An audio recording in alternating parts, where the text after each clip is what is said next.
Hello everyone, welcome to your history class. We are doing 11th chapter of 12th history. The name of the chapter is Rebels and the Raj, the Revolt of 1857.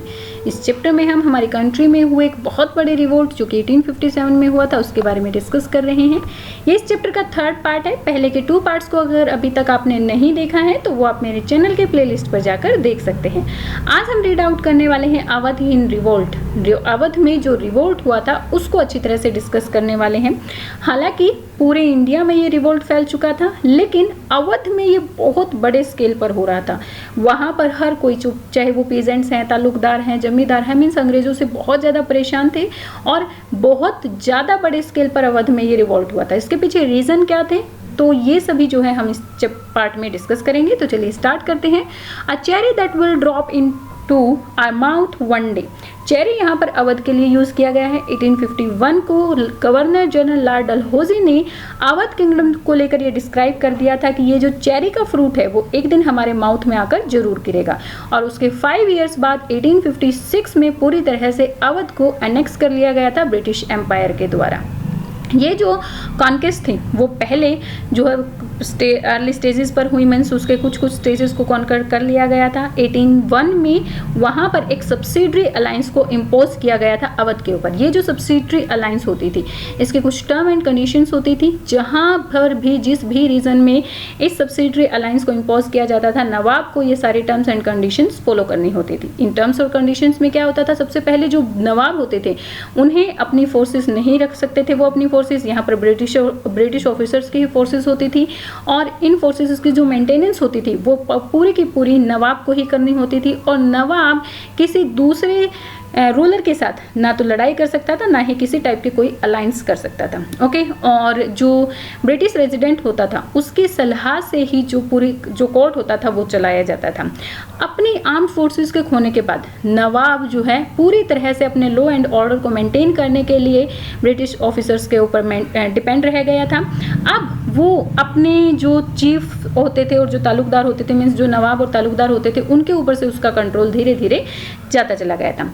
1801 में ये जो subsidiary alliance impose की गई थी अवध के ऊपर, बीच में जो इसी टाइम के बीच में ब्रिटिशर्स पूरी तरह से अवध की टेरिटरीज को कंट्रोल करना चाहते थे, उसको एक्वायर करना चाहते थे, क्योंकि यहाँ की जो सॉइल थी वो इंडिगो और कॉटन के लिए बहुत ही ज़्यादा अच्छी थी। और इसीलिए अपर इंडिया के इस पार्ट को ब्रिटिशर्स एक प्रिंसिपल मार्केट के रूप में चेंज करना चाहते थे। 1850s तक हालांकि इंडिया के बहुत मेजर एरियाज जैसे कि मराठा लैंड, दोआब, कैनक्रेट, पंजाब, बंगाल, इन सबको कॉन्कर्ड कर लिया था और 1856 में जो है अवध को भी उसने कॉन्कर्ड कर लिया था। अब 1856 में अवध को कॉन्कर्ड करने के बाद अंग्रेजों को ये लग रहा था उनकी जो टेरिटोरियल एनेक्सेशन है जो कि बंगाल से स्टार्ट हुई थी वो अवध पर जाकर पूरी तरह से खत्म हो गई है। The life was gone out of the body से लाइफ पूरी तरह से जा चुकी है। 1856 में जब लॉर्ड डलहौजी के द्वारा अवध के ऊपर एनेक्सेशन कर लिया गया था तो वहाँ का जो नवाब था वाजिद अली खां, उसको डिस्थ्रॉन कर दिया गया था। डिस्थ्रॉन करने के बाद उसे कलकत्ता भेज दिया गया था और उसे जो है ये कहकर डिस्थ्रॉन किया गया था उसकी जो रूल है वो मिस गवर्न हो रहा है, मीन्स वो अपने रूल को अच्छी तरह से नहीं कर रहा है। और एक और उसके लिए इफेक्ट रखा गया था क्योंकि ये लोगों के बीच में अनपॉपुलर है, लोग वाजिद अली खां को ज़्यादा नहीं चाहते हैं। बल्कि इसके कॉन्ट्रेरी अगर हम देखें तो जब वाजिद अली खां को कोलकाता भेजा गया था तो अपने बिलव्ड नवाब को छोड़ने के लिए जो लखनऊ की जो जनता थी वो जो है कानपुर तक विदाई के सॉन्ग गाते हुए चली थी। ये जो वाइड स्प्रेड ग्रीफ और लॉस की सेंस फैली हुई थी, इसको बहुत सारे कॉन्टेम्परेरीज ने ऑब्जर्व किया था और उन्हीं में से एक ने लिखा था कि अब बॉडी से लाइफ पूरी तरह से जा चुकी है, यहाँ पर कोई भी ऐसी स्ट्रीट, मार्केट, हाउस नहीं है जो जहाँ की ये सेपरेशन की वजह से ये इकॉनमी ना फैली हो। पूरी की पूरी सिटी जो है रो रही थी अपने जहाने आलम की सेपरेशन पर। इन्होंने यहाँ जो सॉन्ग्स लिखे वो उनमें से एक सॉन्ग है और अंग्रेज बहादुर आइन मुल्क लाल इन लिन्हो कि अंग्रेजों के आने के बाद उनके जो राजा थे उनको ले लिया गया है। ठीक है, जो ये इमोशनल अपहीवल था, ये मटेरियल लूजेस भी इसकी वजह से हुए। मटेरियल लूजेस कैसे हुए कि जो भी राजा के कोर्ट में, नवाब के कोर्ट में काम करने वाले लोग थे, जैसे कि म्यूजिशियंस हैं, dancer, poets, artisans, cooks, retainers, administrator, ये इन सभी को उनकी पोस्ट से हटा दिया गया था और वो अपने लाइवलीहुड को खो बैठे थे। मीन्स जिस वजह से उनकी रोजी रोटी चलती थी वो उसको पूरी तरह से खो बैठे थे। Firangi Raj and the end of a world, जो फिरंगी राज आया, अंग्रेजों का जो राज आया, उसकी वजह से वर्ल्ड मीन्स हमारा जो ये संसार था, हमारे जो पुराने कस्टम्स थे, रीति रिवाज थे, ये पूरी तरह से एंड हो गए थे। अवध में जिन कस्टम्स को फॉलो किया जाता था, इवन पूरी इंडिया में जिन कस्टम्स को फॉलो किया जाता था, वो पूरी तरह से चेंज होते जा रहे थे ब्रिटिशर्स के आने के बाद। सो यहाँ पर अवध का एक एग्जाम्पल दिया हुआ है कि फिरंगी राज आने की वजह से हमारा जो ये वर्ल्ड है, हमारा जो ये संसार है, वो पूरी तरह से खत्म हो गया है। A chain of grievances in Awadh linked princes, taluqdar, peasants and sepoys. ये जो दुख की जो चेन फैली, इसकी वजह से अवध में रहने वाले जो प्रिंस, तालुकदार, पीजेंट्स, सिपॉइस थे, इन सबको आपस में जोड़ रखा था। वो डिफरेंट तरीके से एक दूसरे के साथ जुड़े हुए थे। वो सभी यही मान रहे थे कि फिरंगी राज आने के बाद उनका ये जो संसार था वो पूरी तरह से डिस्ट्रॉय हो गया। ऐसी चीज़ें जिनको वो वैल्यूड समझते थे, रिस्पेक्ट करते थे और जो उनके डियर थे, वो पूरी तरह से ख़त्म हो गए हैं। ठीक है। A whole complex of emotions and issues, traditions and loyalties work themselves out of the revolt of 1857। और 1857 के रिवोल्ट में ये इमोशन, इशू, ट्रेडिशन, लॉयल्टी, इन सब ने मिलकर काम किया और सभी लोगों ने, यहाँ पर रहने वाले पीजेंट्स, सिपॉइज, नवाब, जो भी यहाँ पर रहने वाले जितने भी सोसाइटी के सेक्शंस थे, इन सब ने मिलकर ही जो है रिवोल्ट में एक साथ पार्टिसिपेशन भी किया। ये जो अलाइन ऑर्डर था, मीन्स ये जो फिरंगी लोग थे, इन सब के खिलाफ इन सब ने विद्रोह किया था। ठीक है। The annexation displayed not just of the Nawab. Annexation की वजह से सिर्फ नवाब को ही डिस्प्लेस नहीं किया गया था, इवन यहाँ पर इस एरिया में रहने वाले जो तालुकदार थे वो भी डिस्पोजेस्ड हो गए थे, मीन्स उनकी भी पावर चली गई थी। अंग्रेजों के आने से पहले जो अवध का कंट्री साइड एरिया था, वहाँ पर बहुत सारी जनरेशन से, मीन्स बहुत लंबे टाइम से लैंड के ऊपर पावर तालुकदारों का ही होता था। तालुकदार यहाँ पर रिटेनर्स होते थे, उन्होंने अपने अपने बड़े बड़े फोर्ट्स बना लिए थे और अपनी ये जो ऑटोनॉमी होती थी उसको पूरी तरह से एंजॉय कर रहे थे। जो तालुकदार नवाबों के अंडर आ गए थे, यानी कि जिन्होंने नवाबों की लॉयल्टी को मान लिया था और टाइम पर रेवेन्यू को पे करते थे, उन तालुकदारों के पास तो बड़ी बड़ी लैंड और बड़े बड़े जो ट्रुप्स थी वो हो गई थी।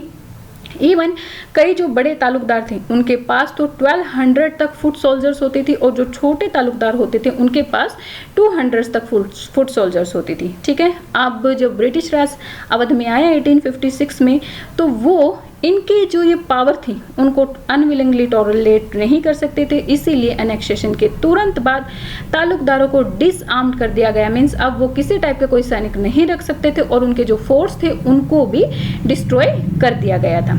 ठीक है। अब अपने एनेक्सेशन के बाद यहाँ पर नई लैंड रिवेन्यू पॉलिसीज को इम्पोज कर दिया गया था। तालुकदारों की जो पोजीशन थी और अथॉरिटी थी उसे अंडरमाइन, उसे पूरी तरह से ख़त्म कर दिया गया था। एनेक्सेशन के तुरंत बाद रिवेन्यू सेटलमेंट, जो पहली रिवेन्यू सेटलमेंट थी जिसको कि समरी सेटलमेंट जाना जाता है, उसको 1856 में लागू किया गया था। इसमें तालुकदारों के पास जो भी ज़मीन थी, जो भी लैंड उनके पास थी, वो उनसे ले ली गई थी और उनकी जगह पर उनके जो असली मालिक थे उन्हें दे दी गई थी। समरी सेटलमेंट प्रोड्यूस करने के बाद तालुकदारों जो ये ब्रिटिश ऑफिसर्स थे उनको लग रहा था कि तालुकदार जो पीजेंट्स का एक्सप्लॉयटेशन कर रहे हैं वो एक्सप्लॉयटेशन अब पूरी तरह से ख़त्म हो जाएगा और लोगों को अपने लैंड मिलने के बाद हमारे जो है रिवेन्यू में भी इंक्रीज़ हो जाएगा। हालांकि रिवेन्यू तो इंक्रीज़ हुआ लेकिन पीजेंट्स का एक्सप्लॉयटेशन ख़त्म नहीं हुआ, क्योंकि अब रिवेन्यू की मांग को बहुत ज़्यादा बढ़ा दिया गया था। इवन 30 to 70% तक बढ़ा दिया गया था और 30 से 70% मांग बढ़ने के बाद क्या हुआ कि जिन एरियाज़ की लैंड अच्छी नहीं थी वहाँ पर भी पीजेंट्स को बहुत ज़्यादा रिवेन्यू पे करना पड़ रहा था, जिसकी वजह से उनकी हालत और ज़्यादा ख़राब होती चली जा रही थी। इसीलिए ब्रिटिश राज आने के बाद ना तो तालुकदार और ना ही पीजेंट्स कोई भी हैप्पी नहीं था। ये जो तालुकदारों का डिस्पोजिशन हुआ था, इसका मीनिंग था कि पूरी तरह से जो सोशल ऑर्डर था वो पूरी तरह से ब्रेक डाउन हो गया था, क्योंकि पीजेंट्स और तालुकदार एक लॉयल्टी के बॉन्ड से आपस में एक दूसरे से बंधे हुए थे। हालांकि ब्रिटिश टाइम आने से पहले तालुकदार पीजेंट्स को ऑप्रेस करते थे, अलग अलग रीजंस देकर उनसे बहुत सारे रिवेन्यू को कलेक्ट भी करते थे, लेकिन कुछ टाइम ऐसा भी होता था कि जैसे अच्छी बारिश ना होने की वजह से अच्छी फसल नहीं हुई है, तो उस टाइम पर उनके लोन माफ़ कर दिए जाते थे। अगर कोई भी फेस्टिविटीज़ आती थी, मीन्स कोई फेस्टिवल आता था, तो उस टाइम पर भी उनके जो लोन थे वो माफ़ कर दिए जाते थे और उनकी हेल्प भी की जाती थी तालुकदारों के द्वारा अगर पीजेंट्स को कोई नीड होती थी। तो ब्रिटिश रूल आने के बाद अब ना तो पीजेंट्स की किसी टाइप की कोई हेल्प होती थी, क्योंकि तालुकदारों के पास तो उनकी अथॉरिटी ही नहीं थी, वो तो कर ही नहीं सकते थे, और ब्रिटिशर्स भी किसी टाइप की कोई हेल्प उनकी नहीं करते थे। अब ना तो उनकी कोई हेल्प होती थी, ना ही फेस्टिविटीज़ पर जो उनके लोन माफ़ हो जाया करते थे या उनकी जो हेल्प हुआ करती थी वो भी नहीं हुआ करती थी। सो पूरी तरह से जो ये सोशल ऑर्डर था पूरी तरह से ब्रेक डाउन हो गया था। ओके, 1857 में अब जो ये विद्रोह था पूरी तरह से फैलना शुरू हो गया था। जो ये विद्रोह था इसकी बागडोर अवध में तालुकदार और किसानों के हाथों में ही थी। बहुत सारे तालुकदार ऐसे थे जो नवाबों के प्रति बहुत ज़्यादा लॉयल थे। इन तालुकदारों ने मिलकर जो है ब्रिटिशर्स के खिलाफ रिवोल्ट करने का फैसला ले लिया था। अवध के तालुकदारों ने बेगम हजरत महल को ज्वाइन कर लिया था, जो कि नवाब की वाइफ थी। हालांकि ब्रिटिशर से लड़ते हुए बेगम हजरत महल की मौत हो गई थी, लेकिन उसके बाद भी ये जो डिफीट था वो रिमेन रहा था, वो चलता ही रहा था। ये जो ग्रीवेंसेस थे पीजेंट्स तक भी पहुंच गए थे सिपाही लाइंस के थ्रू, क्योंकि सिपाहीज में जो ये सिपाहीज रिक्रूट किए गए थे ये बहुत सारे अवध के विलेजेस से ही किए गए थे। इन सिपाहीज को कम सैलरी दी जाती थी, टाइम पर छुट्टी नहीं दी जाती थी। इसकी वजह से सिपाहीज जो है ब्रिटिशर से बहुत ज़्यादा गुस्से में रहते थे, और ये गुस्सा गांव तक भी पहुंच गया था, पीजेंट्स तक भी पहुंच गया था, उनकी फैमिलीज तक भी पहुंच गया था। उनकी फैमिलीज तक जाने के बाद विलेजर्स ने इस रेबल में और ज़्यादा बढ़ चढ़कर पार्टिसिपेट करना शुरू कर दिया था। 1857 का रिवोल्ट होने से पहले 1820s के कॉन्टेक्स्ट में अगर हम देखें तो ब्रिटिशर्स और इन सिपाहीज के बीच के जो रिलेशनशिप थे वो बहुत ज़्यादा अच्छे थे। वो फ्रेंडली रिलेशनशिप इनके पास होते थे। जो उनकी लेज़र एक्टिविटीज़ होती थी सिपाहीज की, जैसे कि रेसलिंग करना, फेंसिंग करना, शिकार के लिए जाना, इन सब में ब्रिटिश ऑफिसर्स उनके साथ ही रहते थे। इवन कई ब्रिटिश ऑफिसर्स तो ऐसे थे जिन्होंने यहाँ की लैंग्वेज, हिंदुस्तानी लैंग्वेज को अच्छी तरह से जान लिया था और यहाँ के कस्टम और कल्चर से भी बहुत अच्छी तरह से फैमिलियर थे, और वो जो है एक डिसिप्लिनियर के साथ साथ एक फादर का भी रोल प्ले करते थे। मीन्स 1840s तक सिपाहीज और ब्रिटिशर्स के बीच में जो रिलेशनशिप थे वो बहुत अच्छे थे, लेकिन 1840s में जो है ये चेंज आना शुरू हो गए थे। अब ऑफिसर्स के अंदर सुपीरियरिटी की सेंस आ गई थी।